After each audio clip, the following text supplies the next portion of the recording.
Okay, I think it's a live only YouTube. Good morning, everyone. Good morning, Christine. How are you this morning? Well, I would be a lot better if I had a coffee, but I Uh, haven't. Right? I had uh, I had one before the client, but there wasn't okay, enough time after the client to go and get one. okay, And in yeah. fact, really, I needed gin. It was that was pretty intensive this morning. It's 10:30 a.m. You need the gym clock. You think you're in Egypt or something, you know? Well, I think I'm jet lagged from Istanbul. Ah, It's only ah. 48 hours ago, so yeah. Well, tell us, how do you feel? I see the picture. Also, belated happy birthday. We see that beautiful film. Oh my God, they make you cry. How dare they? They didn't put that bit on, did they? Well, we saw it.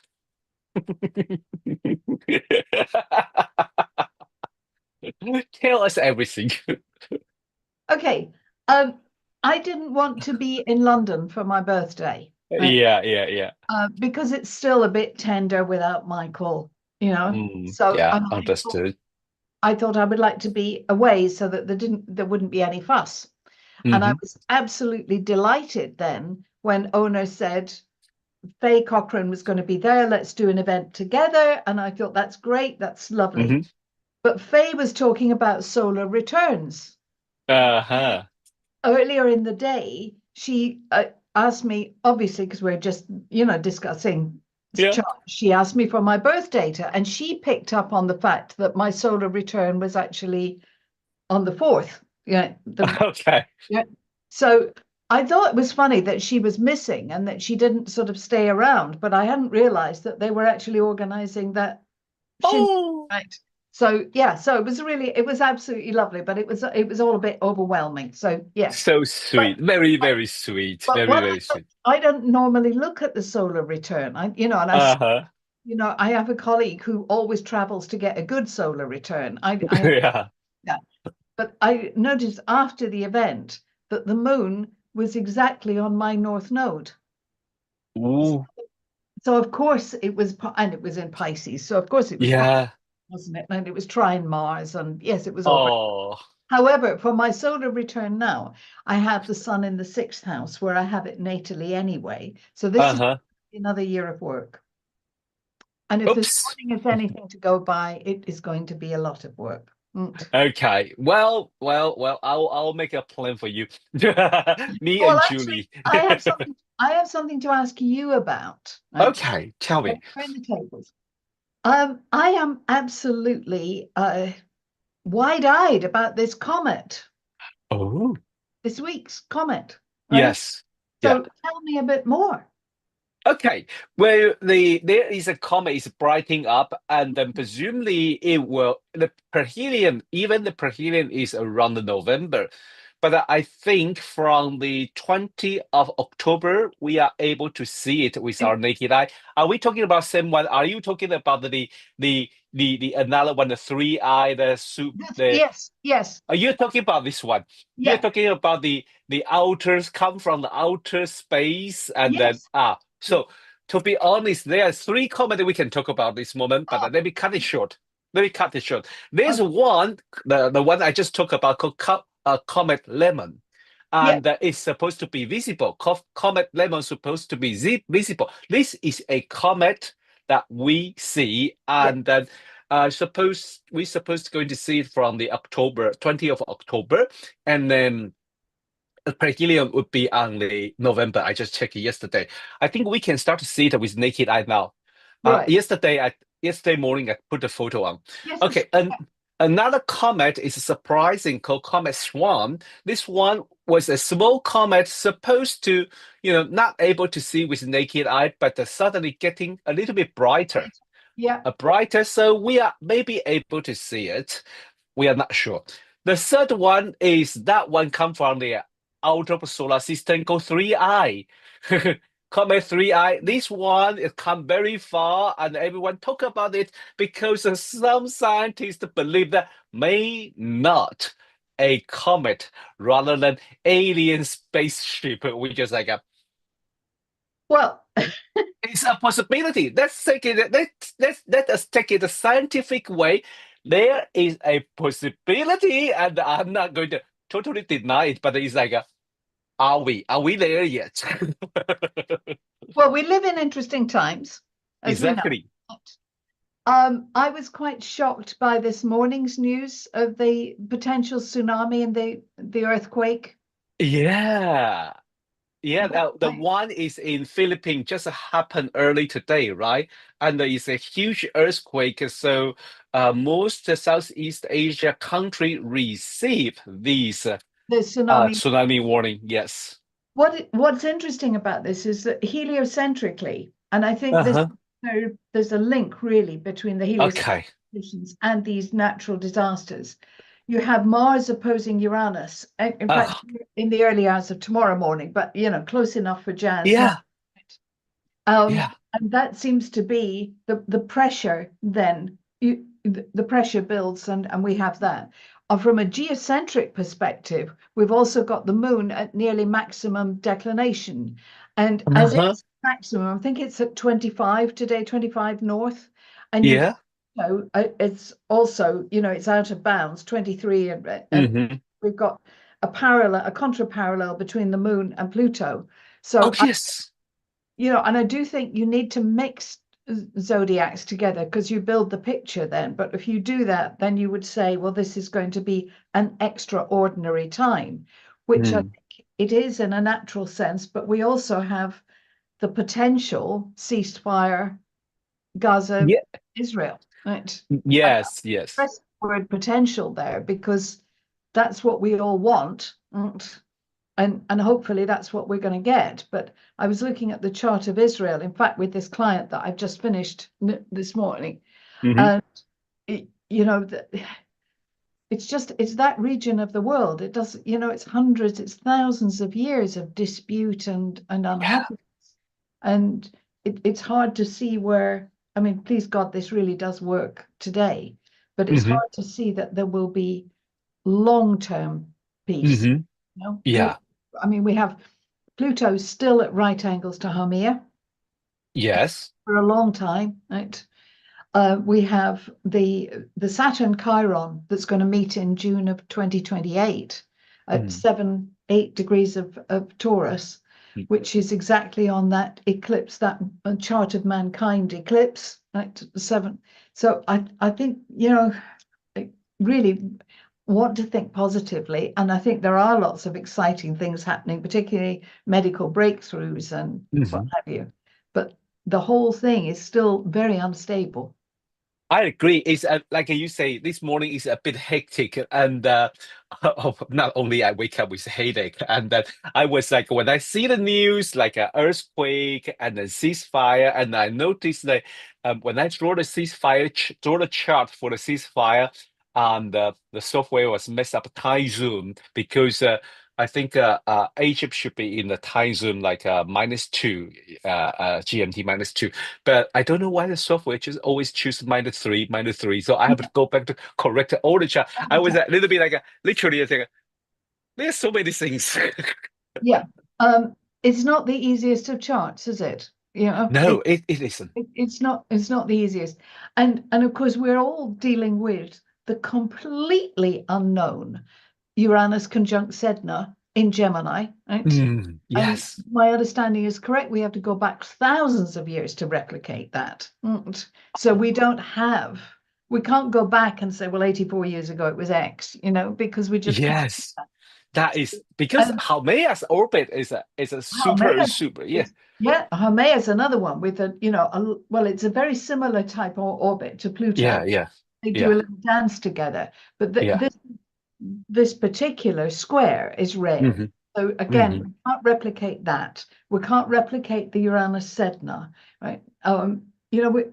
And it's the little planetary picture because you have Uranus and Sedna in one corner, right? Hmm. You've got Pluto in another, right? Uh-huh. And halfway between the two, you have Saturn and Neptune together. Right? So you have this little triangle. So Mm. if you were running a party, right, for example, right, the Uranus and Sedna people, we know are going to be talking about artificial intelligence over in that corner, right? Yeah. Pluto in Aquarius will have dug up some deep, meaningful stuff over there. I don't know quite what we feed them on. And then there's Saturn and Neptune people who are trying to organize some, traditional type function at the top. It's all a heck of a mix, Yeah. isn't it? So trying to interpret that, which was where I was struggling with the client this morning. Because it was quite a lovely chart to do. She's got, but she has that her nodal axis is exactly 0 Leo Aquarius. Okay. So she's picking up. So that little triangle I'm talking about, we couldn't just Yes. talk about Pluto going over her south node. We needed to talk about the entire framework. Yeah. And of course, because she's absolutely delightful, but she has Neptune on the midheaven, right? So our conversation was just, we were drifting away. It was very hard to pull it back and go down my list. When you mentioned about it's a challenge, then I was like, I wonder what type of a dialogue will make you feel like that. And what's pretty interesting. 2 days ago, I have a client do the same, and which I have to just like there is no exactly the fixed things we have to fix out. We have to talk about, and then things keep drifting, keep changing the topic. I was like, that take a lot of energy, and that take a lot of It takes a lot of energy, and I give this a lot of thought because I work with the consultation chart. So I knew, we've got a Moon Uranus Sedna conjunction in Gemini. So I knew before I started, I knew that yesterday. So Yeah. I made a very simple list for myself today, thinking, let's not go for the jackpot. Let's see if we can get down this particular thing. If I can get all of these points across, I'll feel as though I've done a good job. And she's going to be satisfied. But what happened was we got to about 10 to 10 when, of course, I wanted to finish so that I could be with and have a coffee Yeah. to you. And she said, is it all right if we go on a bit longer? I'm like, no, because no, but it was entirely forecastable, right? Yeah. A bit longer. Yeah. Yeah. But I have some other exciting news I want to talk to you. Yes, please tell us. Yeah. We can come back to what's happening in the next few days, but had a very special meeting at the weekend. Yeah. I was talking about the Working with Astrology book, which I'm sure is on your shelf behind you. Definitely. Yes, that book is a treasure. It is an absolute treasure, and if anybody's got it, don't forget that there are very few copies of it around, so treasure it. Yes. Yeah. But I got invited to do a 2-day intensive on midpoints and harmonics. And I'm absolutely thrilled about that because it's just, that work is like that's the Bible for it all. Yes. But I will have an opportunity to expand on some of the things because it's 20 years since that came out. Yes. And our knowledge and our research has gone on a bit more since then. So I'm really excited about that. Yeah. Cool. So it's a very intensive 2 days. It's a 2-day thing. It's from it's colleagues abroad, but that doesn't matter. The point is a chance to do it. I can do it. Cool. I was going to call them your mob, but I don't mean that. Yes, I can do that for your school sometime too, because it's super. Looking forward. Yes. Yeah. But then we should really sort of return to the next few days because the list for the next few days is quite amazing because you have the Mars-Uranus heliocentric opposition, which I've mentioned. Yes. Then Mars moves into Sagittarius on Sunday or Monday, one of the other. And it does it at the same time that Venus heliocentrically goes into Virgo. So there's a square between that pair. So that's and I think that's quite a special relationship. It's it happens quite often, but it's a diet, but not against Virgo Sagittarius, right? So it'll be interesting to see what kind of deals people are coming up with over the weekend. The moon, of course, will have reached maximum and now will be coming down. the other Yeah. side. So Mm-hmm. really, these next few days are absolutely critical. Mm-hmm. We know that from what we hear on the news, but planet-wise, it was all indicated as well. Mm. So this heliocentric Venus going to square the Mars Yeah, and going to form a T square. Basically, they form a T square in the heliocentric way. with Uranus. Yeah, Yeah, Uranus, Mars, and the Venus. That yeah. sounds pretty intense. Pretty Well, intense. Yeah. well, yes, it is, and I mean, I think this will put pressure on all the planets. It's not just us, right? So Mm-hmm. Yeah. it's interesting to hear what is reported about the other planets as well, because I mean, we don't hear about earthquakes on Mars or whatever, but it might be interesting to know. It might be interesting to know if there are land Mars shifts. quake. A Mars quake, yes, I know a Mars quake, a Venus quake. Sorry, Yeah. it's being silly. But you know, the work that I'm working on this solar book with Ona Dosa, right, Yeah. from Turkey, and you know, his work is exemplary in looking at these heliocentric configurations and Mm. how often that coincides with terrestrial difficulties. And, you know, Wow. mechanical. Yeah, it's really fascinating. I'm doing the finance bit of it, of course, and so I'm expecting. You see, this Mars Uranus heliocentrically is Hmm. happening before the Geo one, which happens at the beginning of November.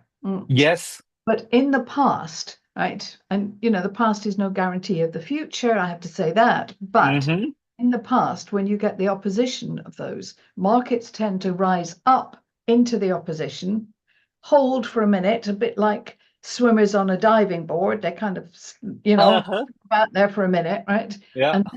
And then they have a bit of a dive. So I would be Hmm. looking in the next few weeks for a severe Hmm. downturn. Obviously, from this financial astrology view, the next few weeks it is critical. It is there is a tense there, right? There's from your report and from your formulator. There is we are anticipate some change.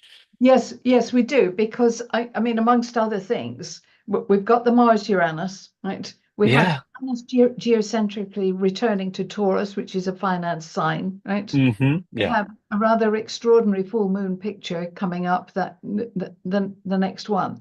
So, and Yeah. it's a whole series of things. And then, of course, you've actually got common sense as well, nothing to do with Yeah. this, right? Just some straightforward looking at this and thinking, why are these markets so high, right? Yeah. So high when we have all these difficulties in the world, right? You don't understand. It It makes no sense. There has doesn't. to be, Mm. yeah. And somebody asked me at the weekend about, they were talking about how often there is a crash in October. And you know, because we Interesting. had the 1929, we had the 1980, Yes.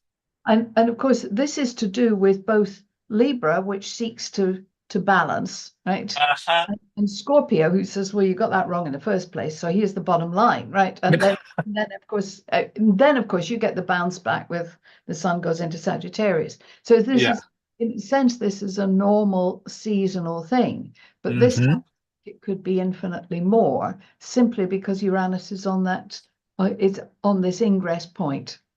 And of course, not to, you know, we must also remember that Saturn and Neptune are on their way to their heliocentric meeting in Aries in the middle of December. That wow. That Yeah, sounds like on, yeah. on, So on the world axis, you know, like wow. mm, So definitely. Woo, that pretty intense now. So I think I want to change the topic. yeah. So what is your next destination? Well, that's next Wednesday. This is a very short turnaround. In fact, the suitcase is not being completely emptied, you know, from this. There's only exactly 7 days between the two. So no, Yeah. I'm off to Canada. The plan, Yeah. plan was Toronto, Philadelphia, New York, and home, the same as last year. But Yeah. you know, given that the United States is not quite the United States that I wanted to be, right? I'm Uh-huh. actually north of their border, so I'm staying in Canada. Okay. Okay. But I'm from Canada. I'm doing the events in Toronto, which is next weekend. And then Hmm. I'm speaking for the NCGR. Actually, it's a really good one, this. They've asked for something nobody ever asks for. Really clever topic. Super Tell clever. us. Right. They have asked, they've asked me specifically to look at Pluto's time in Capricorn. So Uh-huh. to go back, right? Most times people are asking you, what's Yeah, happening? forecasting. Right? At this time, they're actually asking me to go back over Pluto's thing in Capricorn. What did you Cool. along the way? What happened? So that's really cool. And then Yeah. so that's for the New York people on Saturday the 25th. Then Okay. 26th, I'll do my normal monthly class thing. And Yeah. then by October the 31st, Mm-hmm. right? Is that Halloween? Halloween, yes. Yeah. Yes, which is also the anniversary of the Bitcoin white paper. But Yeah. I will hand in the last bit of the manuscript for the solar book. So Oh. yeah, so it's all go. And then there's this guy in London, Mm-hmm. Taiwanese guy. Oh, when you say like I was still like yeah, who is she Yeah, talking about? Yes. yeah. And then I have We to mentioned okay, I'm yes, gonna mention about this is our Academy of Astrology online conference is yes. coming up on the 5th to 7th of December. And today is the last day of our pre-launch price. We haven't done any advertising yet, but only mentioned on social media. So for the pre-launch price, it ended today and it's just half price, only £60.